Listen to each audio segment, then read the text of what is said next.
It's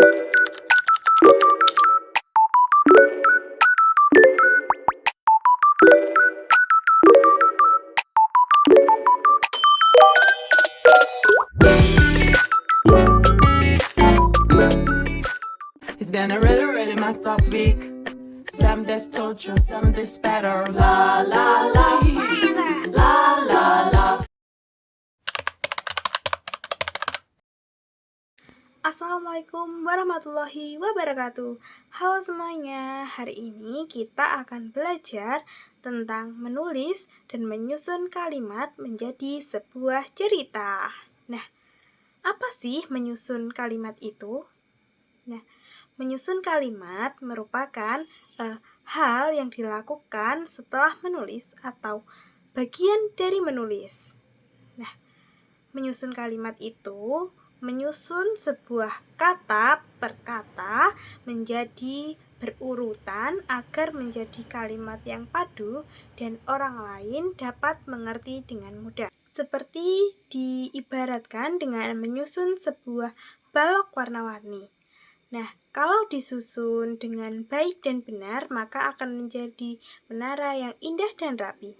Tapi, kalau susunannya salah, menaranya bisa miring ataupun terjatuh.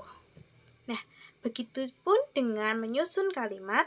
Kalau disusun dengan benar, maka orang lain akan mudah paham maksud dari kita.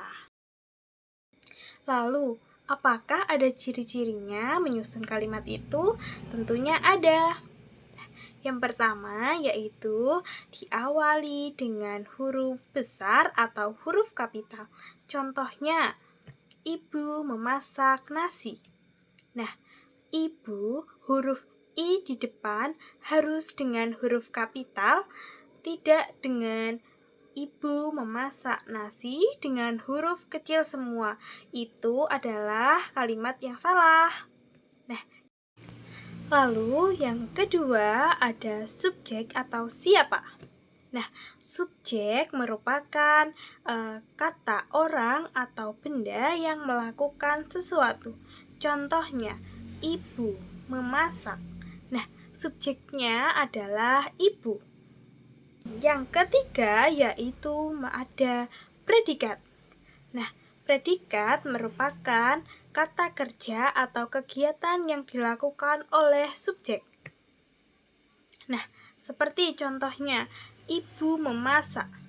Apa predikatnya di sini? Kan tadi ibu sudah masuk ke subjek. Nah, lalu apa yang melakukan ini?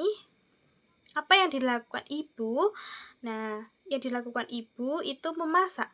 Jadi, memasak merupakan termasuk ke dalam predikat.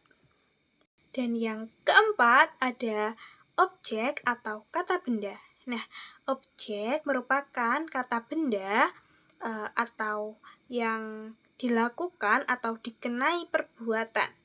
Nah, contohnya tadi kan sudah ibu itu termasuk ke dalam subjek. Lalu memasak masuk ke dalam predikat atau melakukan kegiatan.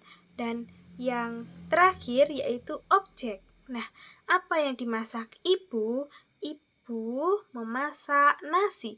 Jadi, nasi adalah objeknya. Dan yang terakhir adalah urutan kata harus benar. Nah, kalau tidak benar, tidak akan tersusun menjadi sebuah kalimat. Dan orang-orang akan sulit mengerti atau memahaminya. Nah, berikut kakak berikan contohnya. Contoh yang pertama, bola bermain Ali. Itu adalah kalimat yang tidak berurutan atau kalimat yang salah. Nah, orang ini akan sulit memahami kalau bola bermain Ali. Kan tidak mungkin bola akan bermain Ali. Itu adalah kalimat yang salah. Nah, yang benar bagaimana? Ali bermain bola. Karena apa? Karena Ali adalah subjek, lalu bermain atau melakukan itu adalah predikat, dan yang bola adalah objeknya. Nah, kemudian ada kue, makan, Dina. Nah, ini juga kalimat yang salah atau tidak berurutan. Nah, kenapa? Karena tidak mungkin kue memakan Dina. Itu adalah kalimat yang salah. Nah, yang benar bagaimana? Dina makan kue. Karena Dina sebagai subjek, lalu makan sebagai predikat, lalu kue sebagai objeknya. Kemudian api memadamkan ayah. Bagaimana bisa api memadamkan ayah? Nah, ini adalah kalimat yang salah juga. Nah, yang benar bagaimana? Ayah memadamkan api. Ayah sebagai subjek, memadamkan atau melakukan sebagai predikat. Nah, yang terakhir, api adalah objeknya. Dan yang terakhir, mencukur kakek rambut. Itu adalah kalimat yang salah juga ya. Nah, yang benar bagaimana? Kakek mencukur rambut. Nah, bagaimana cara menyusun kalimat menjadi sebuah cerita? Nah, yang pertama yang perlu diketahui adalah menulis beberapa kalimat yang berhubungan, misalnya tentang orang yang sama atau kegiatan yang sama. Nah, yang kedua yaitu susunan kalimatnya dengan urutan yang baik. Misalnya, kalimat pertama itu siapa atau di mana.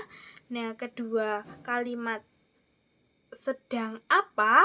Nah, yang ketiga atau kalimat terakhir itu apa yang terjadi setelah itu.